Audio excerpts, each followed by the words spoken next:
welcome to the GSMC Book Review Podcast, brought to you by the GSMC Entertainment Network. I am your host, Sarah. I am delighted, as always, to be with you for another author interview. As we get started, I do want to remind you to please like, follow, subscribe, etc. on whatever platform you are either listening to or watching this episode on. Also, if you want to help out the podcast and the network as a whole in a monetary fashion, you can do so by going to gsmcpodcast.info. There you can leave a tip or a donation.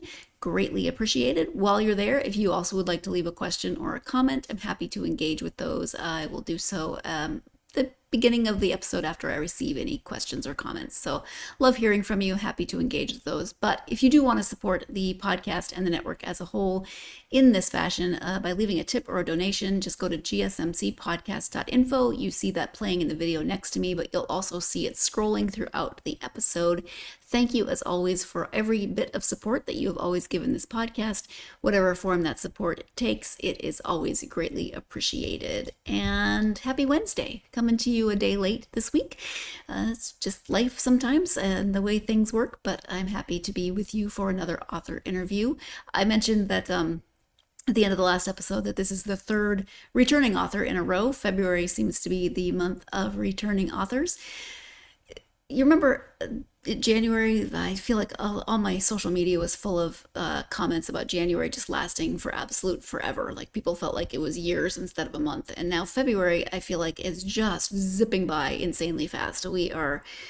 It's just going really, really crazy fast. But I hope that it's still going well for you. Hopefully your weather, if it has been bad, is improving. Our neighbor who is currently in the UK texted me a couple days ago to say, oh my gosh, Montana was on the BBC because the weather was -45. I'm not sure where in Montana, but Wisdom, Montana is frequently the coldest place on Earth. Sometimes even colder than Antarctica as the coldest place on Earth, of course. That is not where I grew up. I did not grow up in Wisdom. That is very eastern Montana. I grew up in a warmer part of the state. Still gets cold, but anyway, she was shocked that she said, why do people live there? Said, well, they do. At any rate, her text made me laugh. And, hey, Montana was on the BBC, so good for us in a weird way. But what I hope that you're having an improvement in weather if you've been having some of that bad weather. And if you're having weather that you enjoy, I hope it lasts. Things here are going well, busy as usual. Puppy is doing well. He is currently sleeping. It's that time of day where he's crashed out, which is good. He gets the zoomies and then he crashes, which is good. He's doing better with potty training. He's doing better with a lot of different things. So there's hope on the puppy horizon that he's going to chill out a little bit in terms of those puppiness. He is still, he's still teething, so he bites. He's got a million things to chew on that are appropriate, but I seem to be his favorite chew toy, and my hand is just, we're working on it. I make him stop biting me, but he gets in his licks every once. Well, licks too, but bites definitely. Anyway, yeah, my right hand is, I look like I have a cat the way I'm all scratched up, but you're not here for the Puppy Chronicles, I don't think. I think you're here for the author interviews. So let me tell you about this week's book.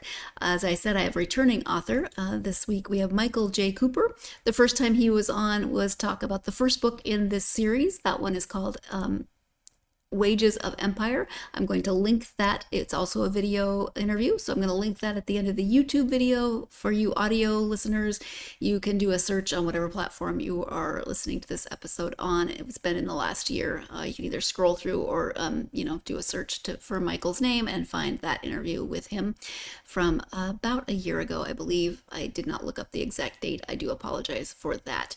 But this is the second book in this series. Let me go ahead and give you the description. The story of Evan Sinclair that began in Wages of Empire continues in Crossroads of Empire. Having survived German artillery, poison gas, and friendly fire in helping to turn the tide of the war in its first months, Evan barely survives his hospital ship's sinking by a German U-boat. Left with amnesia, he no longer remembers who he is.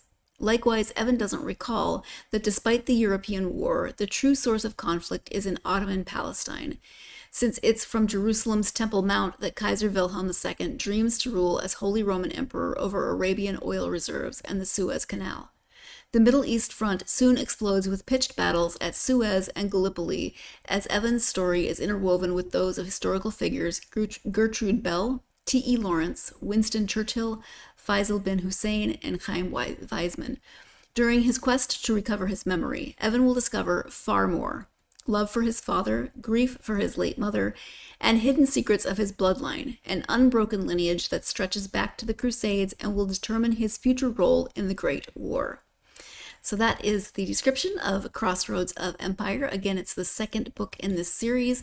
There's going to definitely be a third, potentially a fourth. We talk about that a little bit in the interview. You'll see why that is undetermined, but this definitely feels like that middle book in a series, where the first book we got an introduction to all of the storylines, all of the threads that are woven through the tapestry of this series, an introduction to the characters, etc. And now things are building in this. They're gaining momentum. You can tell that we are continuing to build toward moving through the arc for all those characters and the plot lines to eventual conclusions, but you can tell that we're ramping up for that third book, and there's probably some big things happening in that third book, I would imagine. There's a lot that's happening in this book, though, as you could see from that description. I mean, Evan has already had enough going on in the first book. Now he's in the very first pages of this one. His hospital ship is sunk by a German U-boat. He has amnesia. But yeah, which is a key plot point for his character arc. If you are a fan of historical fiction, if you're a fan of World War I historical fiction, then definitely check this book out, because we've talked a lot about World War II. We've had a lot of World War II historical fiction in the last couple of years on the podcast, and that's been very popular of late. You get fewer, I feel like, World War I historical fictions, just, the way the tides are moving in terms of historical fiction. But if you're interested in some of the origins of World War I, this one starts in 1914. Book 1 in 1914. Book 2, we're into 1915 a little bit, still in 1914, but then moving into 1915. And you're really going to get a good picture of a lot of the things that you maybe didn't know about in terms of the beginnings of World War I.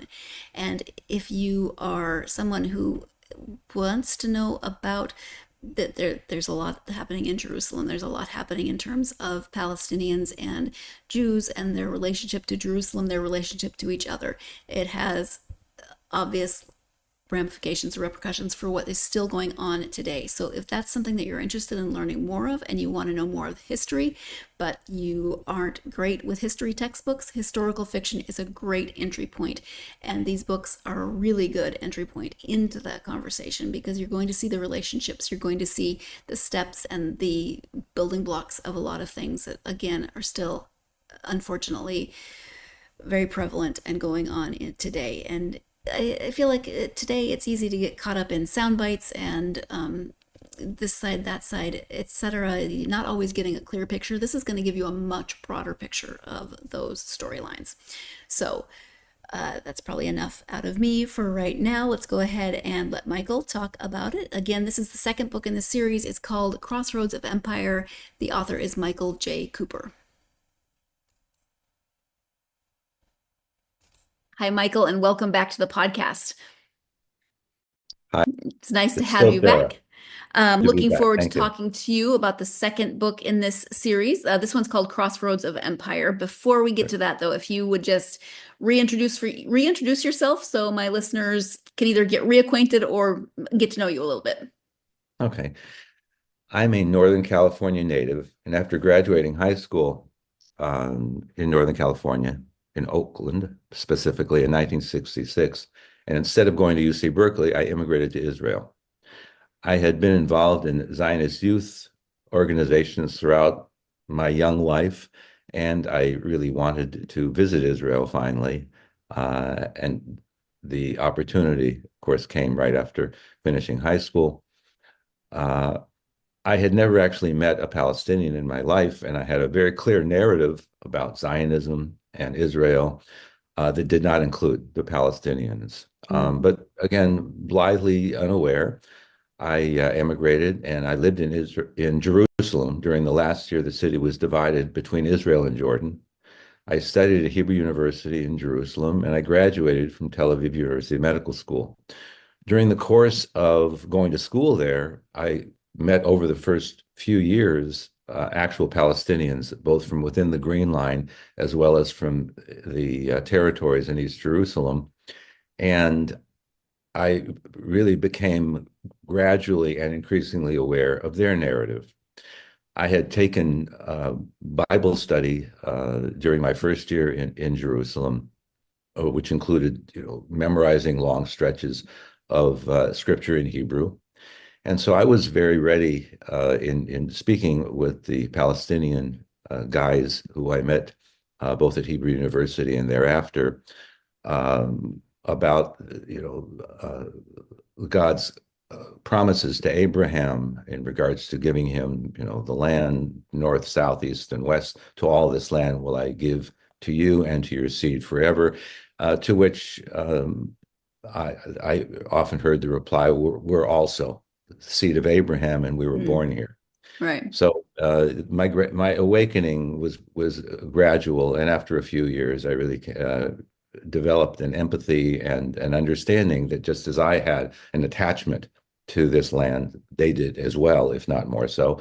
And just as I loved the Israel that I came to know at the time, in 1966, they also had a deep love for that land as well. And so clearly, there was an education beyond what I was receiving at Hebrew University in Jerusalem. I then transferred to Tel Aviv when I was accepted to Tel Aviv University Medical School and finished that program. After internship, which I did in Haifa, and another year of cardiology residency, I did what many Israeli graduates did, and I went abroad to specialize. And for me, that meant coming back to Northern California, where I specialized in pediatric cardiology after finishing pediatric residency in Oakland. I did pediatric cardiology at UCSF across the bay in San Francisco. Hmm. Also, like many Israelis and other foreign graduates who come to the Golden Land to specialize, I stayed. And I worked as a pediatric cardiologist for almost 40 years. And for the last almost 20 years, I've been returning about twice a year to volunteer medical missions in the Palestinian Authority, where I've provided service to children who lack adequate access to care. This has been something that has been important to me as a way of kind of giving back and an opportunity to create connections and bridges where there should be between people. Clearly, over the last year and a half, I was scheduled to go back in October of 2023, but given events that are all too well known and all too horrific, Hmm. the situation was too unstable. But I am going to be going back again come July. Oh, wow. Uh, God willing, I'll be able to, but that's already in the works. Okay. But going back into the past, and I lived in Israel for more than 11 years. And given that, I have a firsthand familiarity with the texture of a land where Roman and Byzantine ruins, along with vestiges of Crusader fortresses, are daily reminders of the the texture of the country, as well as the legacy of conflict that still resonates in that very troubled part of the world. And it's again a piece of real estate legitimately claimed by two people, and Yes. hopefully we'll figure out a way forward. But that, in brief, is my history. Yeah. Yeah. And people, I think, people want to understand things, but they often want to break it down into tiny little pieces that are more easily digestible. And in that part of the world, you can't. There's so many layers and so much history that it's so complex to understand it. It, Indeed it is, and that's I was just speaking to some folks yesterday because a lot of conversations when you get involved, thankfully, in just a conversation with somebody who doesn't share your narrative or doesn't share your view. Frequently, the conversation ends with, "Well, it's complicated," because Right. it indeed is. It is. It's far simpler to have very uh, simplified tropes about who's right, who's wrong, who's evil, who's good. And sadly, that misrepresents the subtleties and the exhaustive, intense, and intense and crowded history Hmm. that you have in that part of the world. Yeah, which is why And I that's really it. And, appreciate your story. And when I heard it, you were on before, the fact that you sat down with Palestinian people and you heard their narrative, and they hopefully it sounds like they heard yours, and you were probably didn't agree on a lot of things, but you were at least able to hear each other's stories, and that starts to build a little bit of a foundation. well, it builds a foundation for understanding. It builds a foundation for trust, and it has to be based on telling a true narrative, and that is the subject of a lot of interesting literature that has been written on the subject. Thankfully, there are new Israeli historians who have gained access to closed files from 1948 who were able to shed a lot of light on a troubled history of Israel's creation, even. And Hmm. so it's very important to have a real sense of what went before, though it is far from simple and it is indeed complicated. But once one is able to get one's arms around some elements of that history, you can then perhaps have a shared basis on which to have a conversation with people of differing views. Yeah. I think with everything that's going on in the world nowadays, that reminder that there are often shared narratives, even amidst differing views, is a really helpful reminder and something that we can hopefully all remember, maybe learn from, you know. And I appreciate Michael's talking about his own experience with that. But we are going to take our first break of this episode. When we come back, we'll be talking about the series as a whole and then an overview of this particular book. So you are tuned in to the GSMC Book Review Podcast, and I will be right back. I feel like I'm losing my mind. Is everybody in the world blind? Please, Lord, give me a sign, a sign. I feel like I'm losing my mind. Is everybody in the world blind? Please, Lord, give me a sign, a sign. I wanna be the greatest. Everybody on the fake shit. I look around and feel like everybody is the fakest. I make this every day and I'm impatient, hoping one day I blow up from the basement. Statement, the top is so vacant. I don't hear shit that I think is amazing. Waiting for my day when I'm playing sold out shows for 1,000 faces. Hey, give me that crown, get in my way and to be put down. It ain't your place, all this my town. If I want that shit, then I'll get it right now. I'm losing it, the noose it fits, I'm losing shit. A stupid myth, you choose to live or choose to dip. You choose to fight or lose your grip and lose a gift. I feel like I'm losing my mind. Is everybody in the world blind? Please, Lord, give me a sign, a sign. I feel like I'm losing my mind. Is everybody in the world blind? Welcome back to the GSMC Podcast Network and my conversation with author Michael J. Cooper. Your second reminder as we get into this second segment, your final reminder to go to gsmcpodcast.info if you'd like to help the podcast and the network as a whole in a monetary fashion. Again, that's gsmcpodcast.info. You can leave a tip or a donation. As always, any support, whatever form that support takes, is always greatly appreciated. Before the break, Michael was talking about some of his own experiences and how finding shared experiences, even experiences in narrative, even among differing experiences, differing opinions, was helpful to him, and that led to part of the reason behind writing these books. Let's go ahead and turn back now to the conversation with Michael. Series is so important. It's historical fiction, but there's so much history in it. And so this is the very beginnings of World War One, and you are really seeing all of the complexities of the region and what's going on. So let's talk about the series, and because I think it's a good entry point for people to see the complexities. Can you start by just giving an overview of the series itself? Well, but before I do that, I really want to step away from the sense of complexities, Okay. because again, I would like to feel that the story flows Mhm. with a kind of a clarity and almost a simplicity, although it does involve many different strands, which I weave together in the course of writing it, which again is daunting.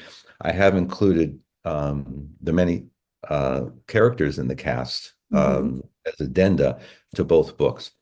The first book in the series, Wages of Empire, then gives way to the one we're going to be talking about today, Crossroads of Empire. Mhm. And so these novels, both Wages of Empire and the sequel, Crossroads of Empire, are historical mysteries slash thrillers set at the beginning of World War I that present an accurate history of the Great War as they inform and I hope captivate the reader.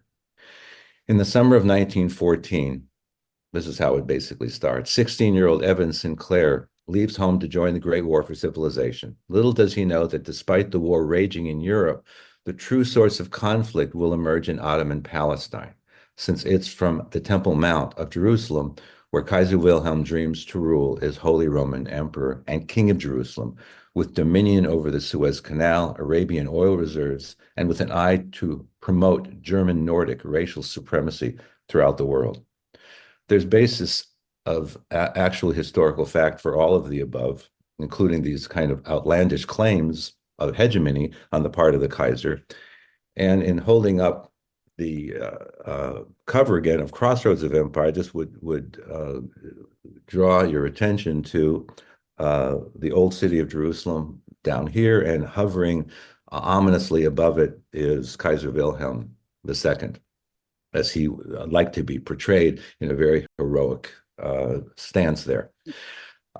Indeed, apart from Kaiser Wilhelm, the books are filled with real people from the pages of history, such as, and I happen to have photographs because I want to make this very tangible, Gertrude Bell. Everybody can see that? Yep. Good. Yep. T.E. Lawrence, aka Lawrence of Arabia. Yes. Okay. Winston Churchill, not shown here. Most people probably have an image in their head. Yeah. Although a young Winston Churchill was actually a bit kind of dashing, He did as look a lot opposed to different. kind of Yeah. stodgy. Because this is it's 1914. That's not Winston It's a Churchill. different Churchill. Yeah. Yeah. That's Faisal bin Hussein. And Man. his sometimes negotiating partner, Chaim Weizmann, who became the first president of Israel. Yeah. And The book, through those last two, we really get a good conversation about some of the things that we were just talking about at the beginning, because they are bringing their narratives to one another, trying to figure out what can possibly be done to move forward exactly in a peaceful way.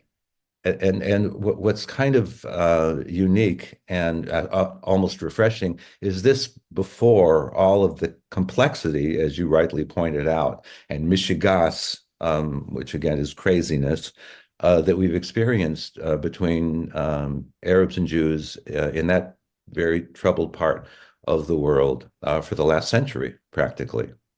But this was just before that particular moment in history. Yeah.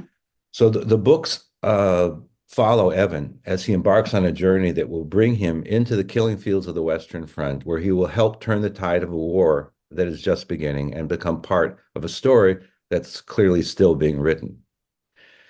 The story of Evan Sinclair that began in Wages of Empire then continues in Crossroads of Empire, with Evan having survived German artillery and poison gas in helping to turn the tide of the war in its first months.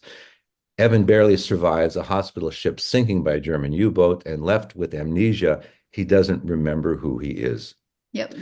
As he struggles to regain his memory, the Middle East front explodes with pitched battles at the Suez Canal and Gallipoli, as Evan's story is interwoven with many of the historical figures I just referenced.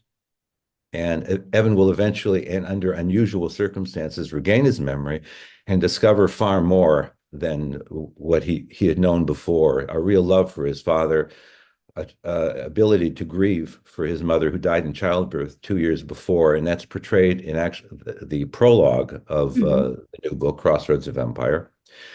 Evan will also discover something completely unexpected, hidden secrets of his bloodline, an unbroken lineage that stretches back to the Crusades that will determine his future role in the Great War and beyond.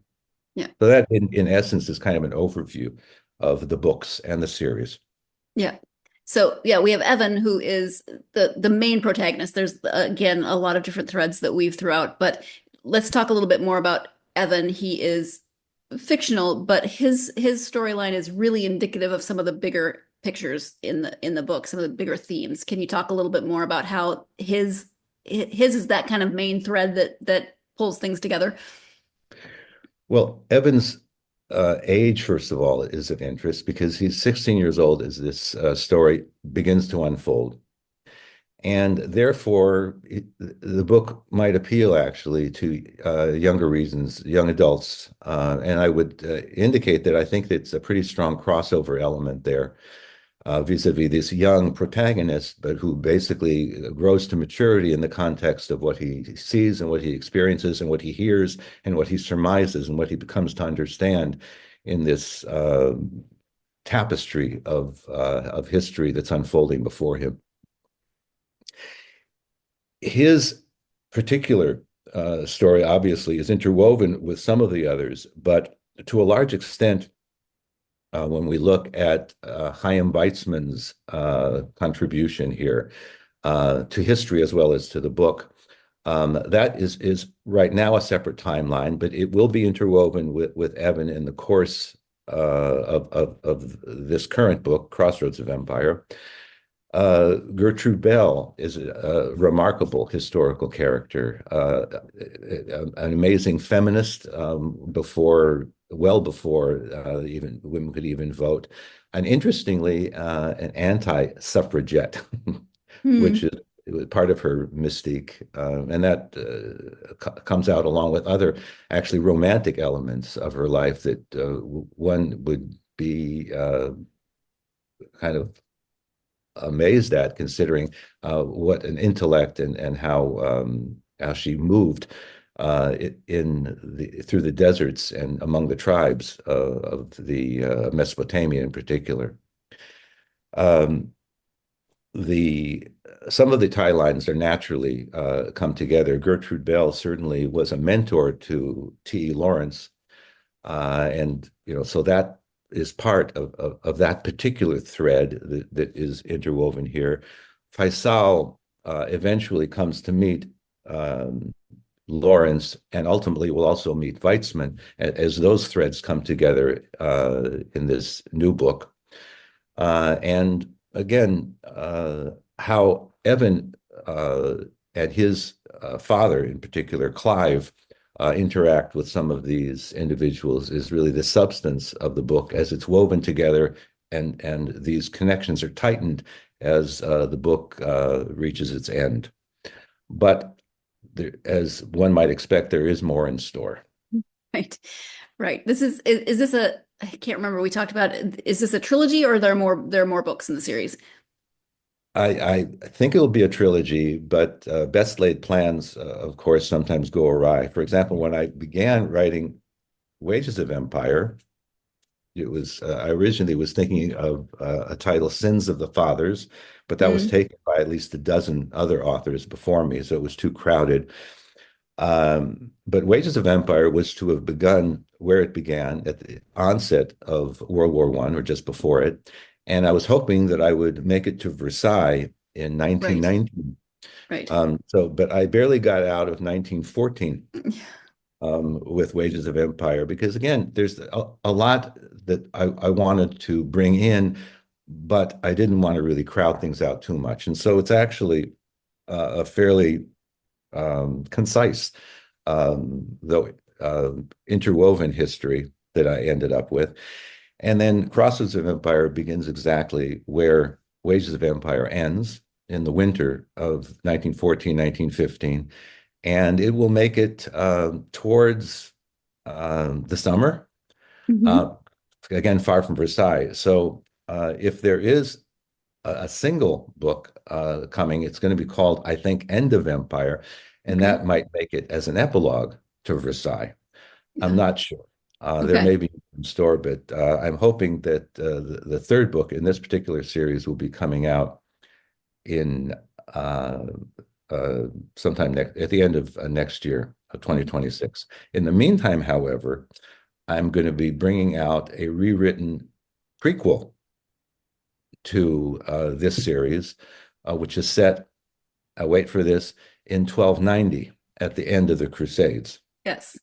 because that will inform a lot of the backstory that's referenced, Yeah. especially in Evan's search for his roots and search for his identity, that brings him to understand the history of his family going back to the Crusades. So that book will also come out, and sooner actually. That's going to be coming out in August of this year. Yeah. So is it that kind of that search and his learning so much more about his past, his family, his ancestry, was that the impetus for his amnesia? I mean, did you want him to have that journey, but without the knowledge of his actual family? Talk a little bit about the story, his amnesia storyline. Yeah, it's interesting what one happens to do when you don't really chart. There's the whole idea of people who plan, who actually write already the entire underpinnings of their story, and then go ahead and just fill in the story itself. And there's the people who obviously use, in my case, the scaffolding of history, but ultimately within that, the fiction, that particular element is something that has to remain within the historical context, but basically I can do whatever I want. Yeah. And here I wanted Evan, who basically managed to survive mishaps that took place in the Netherlands toward the end of the first book in the series. He will then be repatriated to England via a hospital ship that I think I already gave away the fact that hospital ship will be sunk. That's, I think, on the cover. And Evan, of course, then loses his memory because he nearly drowns. And also the trauma of the fact that he was trying to save his five mates in the boat as a severe storm hit the English Channel just after the sinking. But Evan does manage to come ashore at Lyme Regis, but again, with no memory of who he is and what he's been through at all. I wanted Evan to be unawares of his history and of the fact that his father is looking for him, because that would have sort of closed that loop a little too early. Mm. So in trying to consider how I can keep Evan away from this reconnection with his father that ends Crossroads of Empire, I wanted to figure out a way basically to then isolate these two important characters and create a tension of Clive looking for Evan and Evan looking for any type of personal history until towards the end of the book. And so basically it was a naked attempt on my part to prolong that reunion. Yeah. So Evan and his father, Clive, are separated through pretty much most of the first book as well. But in order for a lot of the things that need to happen in terms of Evan's arc and his storyline, there needs to be that heightened sense of tension, that further separation that amnesia really facilitates in this setting. So we're going to take our second break of the podcast. When we come back, we'll be talking more about writing a main character with amnesia. You're tuned in to the GSMC Book Review Podcast, and I'll be right back.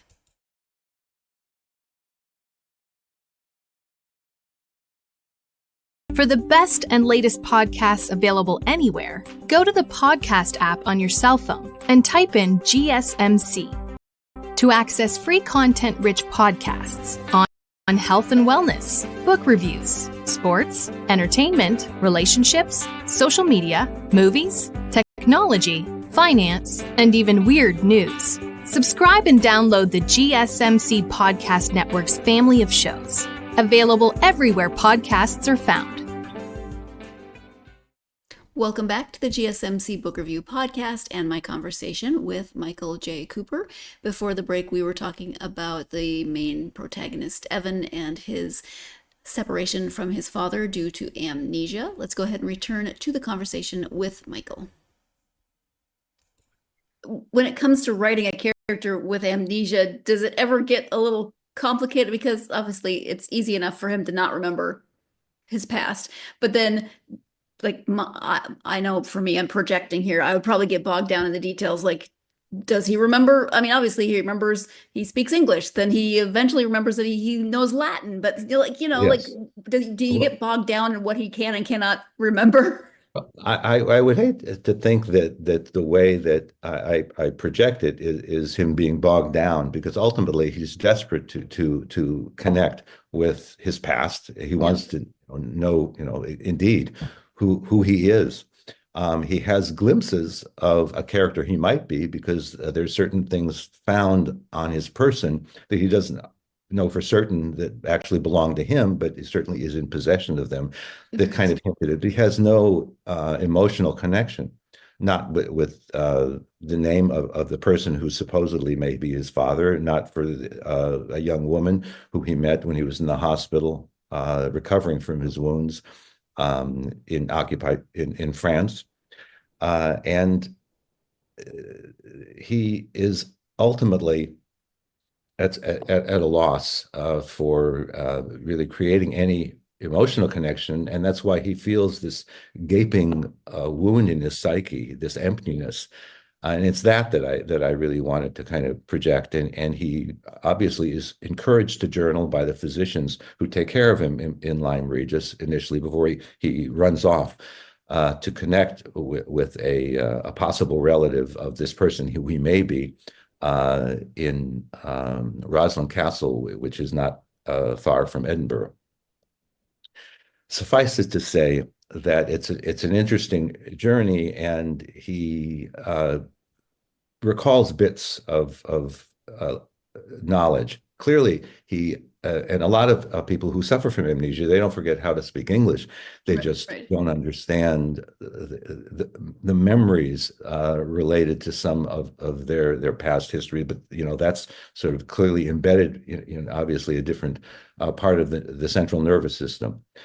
And given the fact that he is able to occasionally conjure up a bit of poetry or something, or an association, these are things that he journals about and he writes about as he's going through his process, both at the hospital and thereafter. You mentioned the papers that are found with him that really help to muddy the waters of who he is, because there's so many different possibilities. But one of those papers is the poem that begins in Flanders Field, written by John McCrae. Why did you want to include that particular poem? Well, obviously, when you're looking at the tapestry of the Great War, there are so many nameless dead. It's overwhelming. To the extent that I could, and I felt I needed to, I wanted to personalize the losses. And Evan in Wages of Empire, befriends a young soldier of the Raj. This is an extremely important relationship, because it represents thousands of people, but we get a sense of who this one person is. So it's incredibly important, I think, when you're looking at such a wide swath of history and such a unimaginable amount of loss of life, of identities, of the pain of families. You have to bring it down really to individuals. the choice of McCrae, who was indeed a victim in this sad history. He was a Canadian surgeon who was working in Flanders, and I actually fudged a little from the standpoint of when he actually died and how he died. Mhm. But the fact is that this is one individual who I wanted to highlight because, again, he wrote an absolutely beautiful poem in Flanders Fields that a lot of your viewers may be familiar with. And he did it in honor of a friend of his who had died. And so it's a really, for me, a wonderful way to pay tribute to a particular individual, and by the same token, to focus on an individual among the many, many, many that were lost in this sad and horrific adventure. So that's basically why I wanted to bring that in. And that, again, they happened to meet on the ship before it's hit by the torpedo. Yeah. And what are the challenges because there are a lot of historical figures in the book. So what are the challenges to keeping true to their what is known about them historically, but also, making them fit in with the story, true to the story that you're telling? Yeah, well, I would like to believe that I actually accomplished what you just said, that I fit them in a way that was organic and natural and non-contrived, hoping, so as to, again, present these individuals. When one is writing about a lot of different characters, one can easily get lost in regards to really a short shrift of the depth of the characters. And I've tried to the extent possible for Faisal, for Weitzman, for Gertrude Bell, for T. Lawrence, although so much is written about him. I'm certainly not adding much, but I wanted to really enter the lives of these individuals, to make them really fully fleshed out characters, so that the reader would care about them, frankly, and ultimately that is the key to any type of enjoyment of fiction, historical or otherwise. One has to care about the characters, and so I would hope that would engender those in-depth looks at these personalities, and that certainly would include even fictional characters such as Evan, and certainly the non-fictional, though with some artistic license, I suppose, the character of McCrae as well. When you're writing a project of this scope, it's easy, I would imagine, to kind of get lost within that story. What systems do you have in place to help you make sure that, the story is being told, keeping on track, that, those characters are being woven in a natural way? Do you have beta readers? Do you have a reading group? How does that work? All of the above, a reading group and as well as beta readers. The importance of those wonderful contributors, and I mentioned them obviously in the acknowledgement, is that when you've done so much research, as one has to do, but again, if it's something you love, then it doesn't feel like work. And that's one thing I certainly would want to tell your viewers who are also authors. It's a truism to write what you know. It's frequently told to us, especially in writing groups and conferences. But it's equally or more important to write what you love. Obviously, I trained as a physician, not as a historian, but I love history, and I love this history in particular. And so when I am actually researching, it doesn't feel like something arduous or unpleasant. It's something that I adore doing, as you kind of fill in these characters and create a total narrative. So that basically is sort of the process. Yeah. The main thing is to be inspired, to write it. And that's, something I'm happy to also speak to as well. Yeah. Okay. You mentioned write what you know, write what you love. This is obviously something that you love. What then made you want to write this particular story?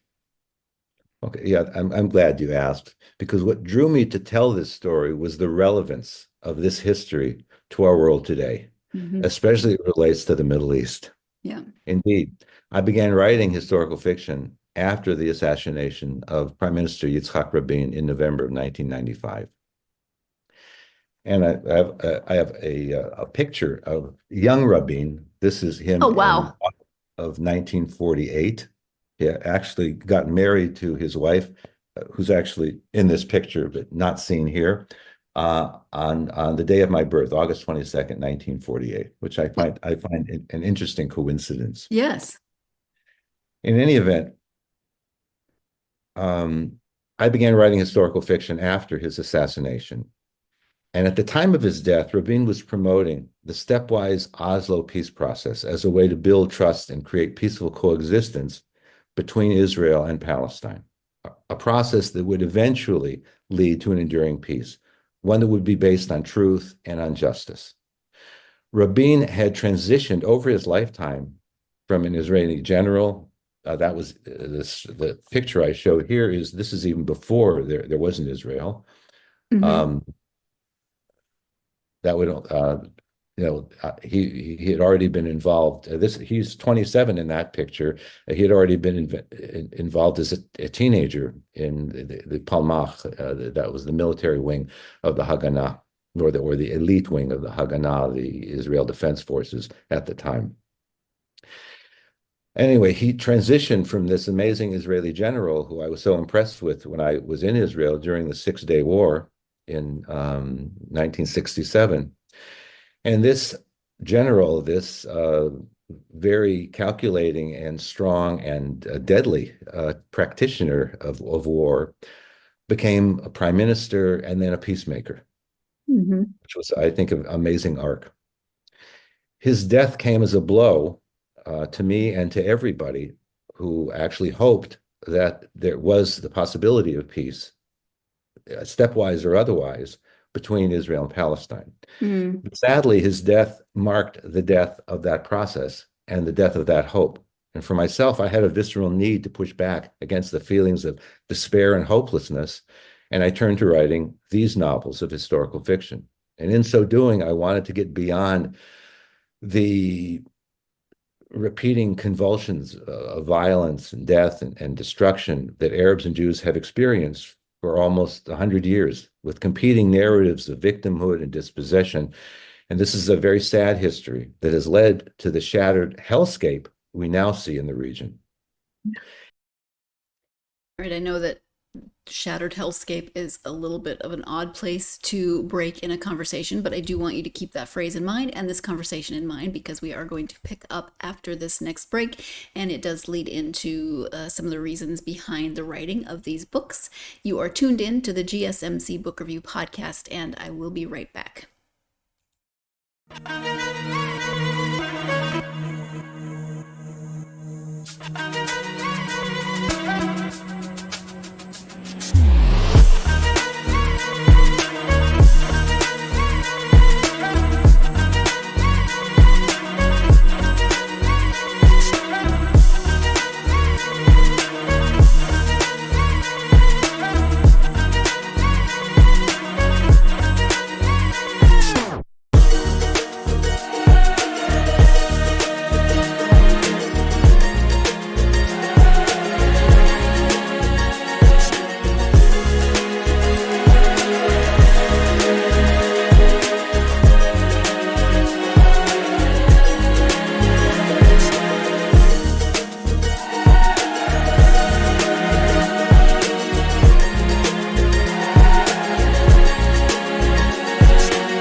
Welcome back to the GSMC Book Review Podcast and my conversation with Michael J. Cooper. Before the break, Michael was talking about the death of Yitzhak Rabin and how that made him want to push back in certain ways.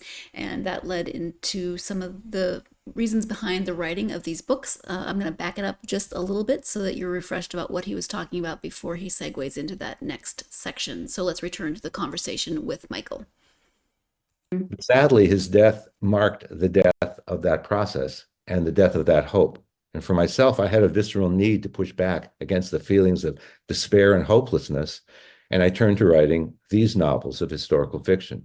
And in so doing, I wanted to get beyond the repeating convulsions of violence and death and destruction that Arabs and Jews have experienced for almost 100 years, with competing narratives of victimhood and dispossession. And this is a very sad history that has led to the shattered hellscape we now see in the region. In these books, then, I wanted to go back to a time just before that, a moment when Arabs and Jews were at times united in their desire for self-determination, a desire to free themselves from the colonial masters of their day. And these are basically warring empires that were fighting each other for dominance in the Great War, the empires of the Turks, the Ottomans, the Russians, the Germans, and the British. And in that moment, there was an opportunity to find common cause. And that's what basically happens here between Weizmann and Faisal. Yeah. That moment. To realize their separate aspirations for nationhood in a peaceful coexistence with each other. And that was the moment and the vision that Yitzhak Rabin wanted to reconstruct through a stepwise restoration of trust and with an acknowledgement of the equal claims to portions of separate parts of this holy land. And in the book, then, I revisit that moment, the desire of Arabs and Jews to create a reality of harmony, coexistence, and peace. If it existed once, by implication, it certainly can exist again, despite the current bleak horror of what we see in the daily news. And that's basically the issue. I'm hoping that without being ham-fisted and overt, that historical fiction in this case might be faithful to the historical record and a vehicle to further the remembrance of history, because that ultimately is when we recall the words of the great Spanish-American philosopher George Santayana, those who don't remember history are doomed to repeat it. And we may take some solace that in furthering the remembrance of history, we're actively engaged in the task of avoiding the very grim repetition of history's worst mistakes, like we're experiencing now. And so ultimately, that's what I aspire. That's what drew me to tell this story. Well, I think that's why historical fiction is so helpful and important, because not everybody is going to want to take the time to sit down and read history in a textbook. Unfortunately, it's not always the most interesting. But to sit down with these two characters as they engage in dialogue gives you a human perspective, gives you this entry into the conversation. Yeah. And I would add in brief that among the conversations that take place through both books is conversations between Weizmann here, who again was involved in these nascent conversations with Faisal, facilitated by T.E. Lawrence, but also Weizmann speaking with his mentor, a gentleman named Ahad Am, or Asher Ginsberg, his real name. His pen name was Ahad Am, one of the people in Hebrew translation, who basically was a critic of the early Zionist enterprise in the land of Israel at the end of the 19th century, even, where he really wanted to see a homecoming that would be based on mutual respect and on building bridges between the native population and these people who were seeking refuge. There was a lot of major anxiety on the part of these early Zionists who came from the Russian Empire, along with over 5 million other co-religionists in that part of the world, who were very concerned about the safety of this large population, because there was really a history of severe and virulent anti-Semitism that expressed itself in pogroms and other acts of violence over the centuries.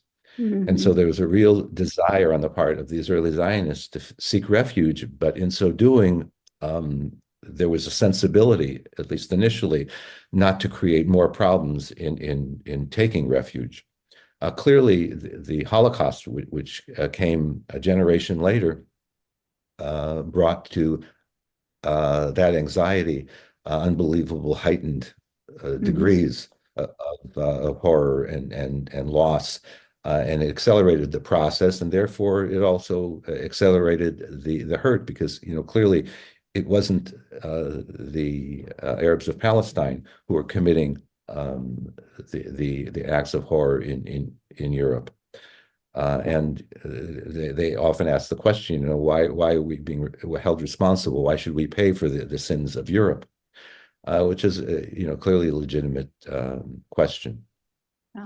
There is a tendency, clearly on the part of many people, to conflate the Nazism with the Arab people. There were some notable participants, most notably al-Husseini, the very prominent cleric. This is during the time after the First World War. But these were isolated incidents. It wasn't a general feeling among the population that the Arabs couldn't find harmony in living with Jews. Indeed, they had for centuries. Again, there were always issues occasionally of disagreement, and but it wasn't a almost state-sponsored element that plagued Europe. Anyway, it's indeed a complicated history. To end it on that. Well, it doesn't help that it's complicated enough with just, you've got the Jewish people on one side, you've got the Muslim, the Arabs, with their history that comes together, but then you've got the rest of the world that all have their own opinion and feel the need to declare somebody right or wrong. Yeah. Or take a side. And indeed, what's important, though, is to peel back a lot of these layers and to find a common ground and find a common narrative upon which, to agree, at least to begin, a conversation in honesty and with a desire to heal these wounds. And that's all we can hope for. Yeah. And again, one certainly hates to see recurrences of history's worst mistakes, as we're seeing sadly over the last generation or two in that region. Unfortunately. What can you say about a little bit about the next book, if you can? The next book, again, I'm hoping will begin a little after the end of Crossroads of Empire, not years after, but within a few months. And that will take us, I hope, to perhaps Versailles as an epilogue. But we shall see. In the meantime, though, a prequel, as I mentioned before, will be coming out in August. It's entitled The Rabbi's Night, and it's basically a reissuance and a revision of a book that appeared briefly about 15 years ago. Did you? It's a reissuing. Did you do any major edits or minor edits? I guess. What was the? There were a fair amount of editing went into it. Yes. Okay. But and ultimately, it does serve, I think, as a wonderful prequel to these books. Was that always in your mind? That was a prequel, or did it just kind of happen that there are two stories that, wait a minute, there could be a connection here? Yeah. Well, the stories basically are indeed all connected, as well as the book. I published first Foxes in the Vineyard that came out in 2011, which is set in 1948. But I always basically hearkened back to a history, both in the First World War as well as to the Crusades in that book. And so this basically is a way to really flesh that out and to connect the threads that are common to all books. And these threads include the St. Clair bloodline, that's strongly represented in all four books, as well as the Temple Mount in Jerusalem, another very, very strong thread that also finds expression. I mean, here in this particular series now, beginning with Wages of Empire, we talk about the machinations of Kaiser Wilhelm, seen here, for hegemony in Jerusalem, after nudging aside, as he anticipated, victory, the Ottomans. He clearly had designs to have a place in the sun, and that probably included ruling from the Temple Mount. I don't know if Wilhelm was crazy or if it was simply delusions of grandeur. There was something going on with the man, and it is quite the crazy storyline throughout this book. And just I actually didn't know much about his claims in Jerusalem and that area and how he thought of himself. So it was interesting to learn that about him and some of his other ideas. I mean, it's a lot, and it's something that we haven't even talked about yet. It's a thread that runs through it, and we have not talked about it. But we are going to talk a little bit about it when we come back from this final break. You're tuned into the GSMC Book Review podcast, and I will be right back.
Welcome back to the GSMC Book Review podcast and the conclusion of my conversation with Michael J. Cooper. Before the break, we were talking about Kaiser Wilhelm and his aspirations, how the Temple Mount figured into the narrative of those aspirations, and we're going to talk a little bit more about that now. So let's go back to that conversation. Yeah, and we haven't even, I mean, that's a whole separate thread storyline that we haven't really touched on. There's so much there. And it's actually the central thread. Yeah.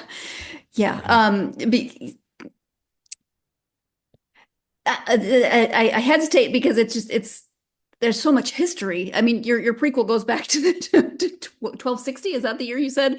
1290, not 1260. It actually does refer to 1260 as well, but actually it's set in 1290, the very end of the Crusades. Yeah, I mean, so in order to get to Wilhelm and his even the images that he brings into what he sees as his rightful place, you have there's so much. Can you? Can you give the elevator pitch on that? Well, basically, the elevator pitch is that vis-a-vis this particular moment in history, and that's what we have right here on the cover. Um, the true source of the First World War, according to some historians, was the issue of Kaiser Wilhelm's sense of destiny, the having a real empire that would include Arabia and other elements of the Middle and East and North Africa, perhaps. But there was a real sense that he wanted to dream and actually make that dream actual, of being Holy Roman Emperor, King of Jerusalem, with hegemony over Arabian oil, Suez Canal, and ultimately controlling the world, based on, obviously having the levers of power and strategically positioned. Which is interesting, because when you study the First World War, at least on the surface level, that part of it is rarely brought up. It's usually focused more on the European theater, and that you mentioned that throughout these two books, that that's kind of, it's not a sidebar, but it's not often the focus of the history that we see it portrayed about. Well, again, it's been a truism that, especially we in the United States, in deference to our European roots, certainly of white America, we look in a very Eurocentric way at different conflicts. And World War I is just one of those conflicts where we really don't pay much heed to the designs of this particular ruler, in regards to why, he basically almost invited this conflict, and why for years, for decades, he was creating very strong bonds with the Ottoman Empire, not in order to strengthen them, but certainly to ally with them towards ultimately co-opting them. And that's has been the substance of a lot of very good historical analysis on that subject. Yeah, and you include a lot of at the end of the book, you include not only a very helpful guide to all the characters, because there are quite a few, but also if you want to read more, there's a lot of, indeed, you point to a lot of good. Yeah, if you are indeed interested in exposing yourself to a lot of literature, there is indeed a lot to choose from. Yeah. Speaking of literature and reading, when you're just reading for you lately, what have you been reading? Well, generally, if I don't do a lot of reading just for me, because there's a lot of friends and colleagues who also are writing, want to write, and so I review a lot of their stuff, which is a pleasure, because there's a personal connection, but it obviously takes up some time. Now that I'm fully retired from practicing pediatric cardiology, although again I do hope to get back to my volunteer work in this summer, I taken to teaching conversational Hebrew at our synagogue, and so that does take up a bit of time. And ultimately, just different authors that I actually meet, I like to enjoy some of their fiction, historical or otherwise, just to maintain that. But ultimately, when I am usually reading, I am reading histories. I am reading collected letters. I am reading biographies and autobiographies of a lot of the characters I'm writing about, because it's amazing how much information emerges from that continued engagement with these particular characters. Yeah. when you're writing a series with the scope of the one you're writing, you have it doesn't leave a lot of time for reading just, because For fun. you're reading with intent. There's a bit of that, but there's a lot of reading of intent. And, and again, one can't underestimate the actually delightful and interesting, quirky characters that emerge from real history. Yeah. In particular, I think you may remember in Crossroads of Empire, the first head of the British Secret Service Yes. was a very interesting guy, actually. I marked the page here just as maybe to do a very quick reading of this. His name was actually Major Mansfield George Smith Cumming, and he had become head of the British Secret Service, was basically part of the Admiralty, because he actually had been a captain in the Royal Navy. He saw action in Egypt and against the pirates of Malay, but he had a bit of a problem: severe seasickness, an unfortunate malady for a sea captain. Yeah. He was ultimately deemed unfit for service, and so he was reassigned to the Secret Bureau. And he had an interesting way of interviewing prospective agents. And this, again, is the agency that Ian Fleming would belong to and also write about in his books, certainly about 007. Yeah. So in MI4, he would enjoy sitting with the prospective agent, and because he had lost a leg below the knee in an accident, he had a wooden leg. And so in the course of just chatting with the prospective agent, he would take out a penknife and stab himself in the wooden knee, and to see if the agent would flinch.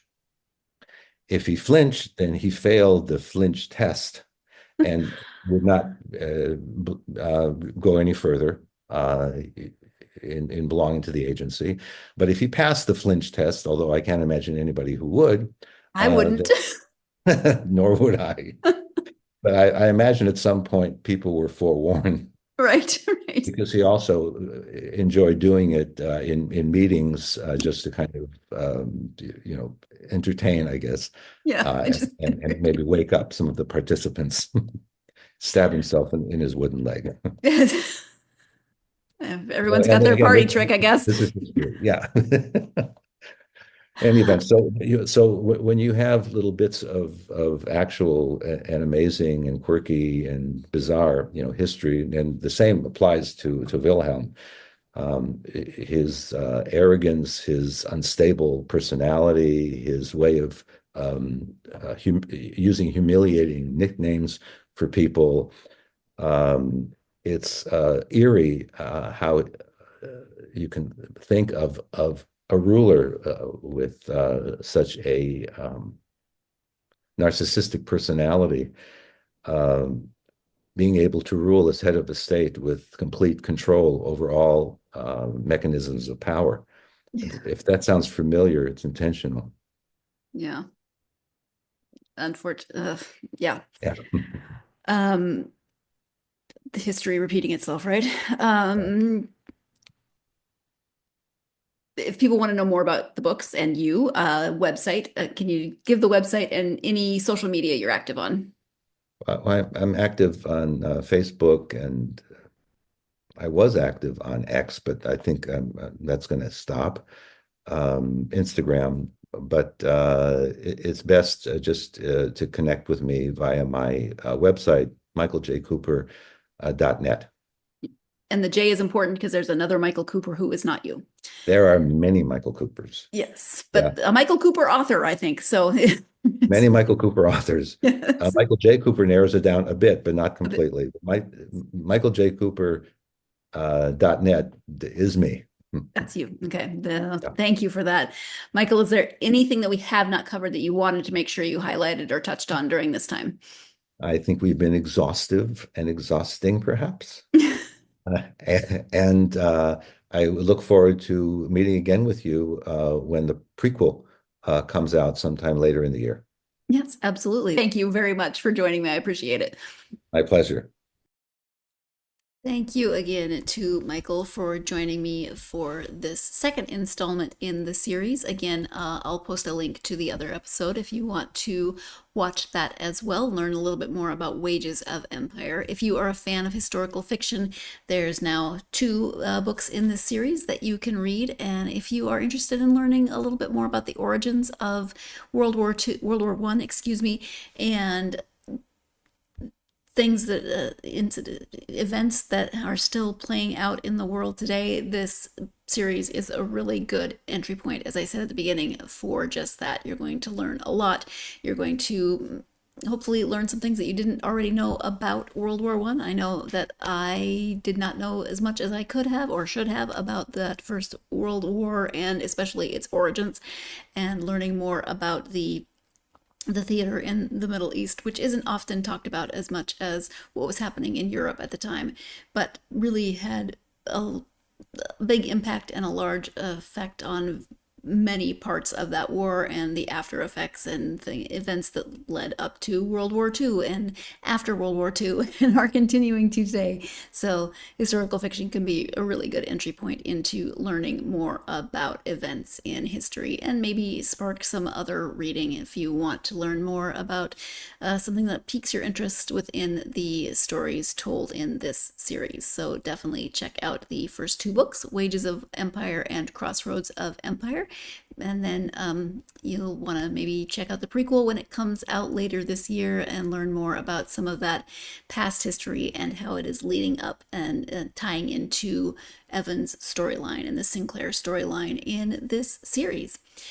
I hope that you enjoyed this interview. Thank you so much for joining me. I hope you'll join me for the next interview. We're definitely switching gears, so from historical fiction to poetry. And I don't do a lot of poetry books on the podcast. No real reason behind that, but when this one was pitched to me, it was Lindsay was referred to as Mary Oliver's drunk cousin. In fact, that is her Instagram name, Mary Oliver's drunk cousin. And I thought, I can't pass that up. I have to find out what this is about. And this book is delightful in so many ways, poignant in so many ways, and I'm really looking forward to talking to Lindsay about the poetry and the inspiration behind a lot of it. So please join me for the next episode when I'll be speaking to Lindsay Rush about A Bit Much, as you see next to me. Again, thank you so much for joining me for this episode. Once again, if you haven't done so already, please like, follow, and subscribe on whatever platform you are either listening to or watching the episode on. Really helps the algorithm. Something else that helps the algorithm and is greatly appreciated is if you could leave a positive review of the podcast.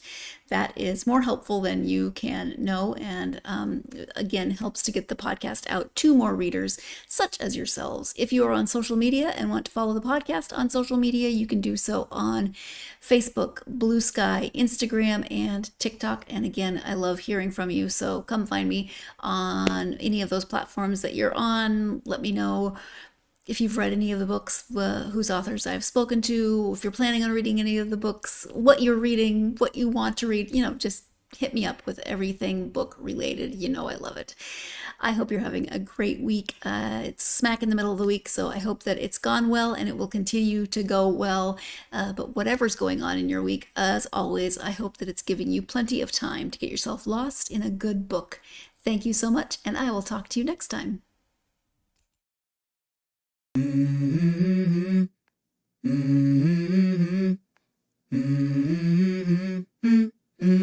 Let's go. I wake up to a little bit of drool on my pillow, feel like it's gonna be a bad day. Yeah, I'm tired of shit, and the coffee ain't hit yet, damn, ain't that great. I don't wanna go to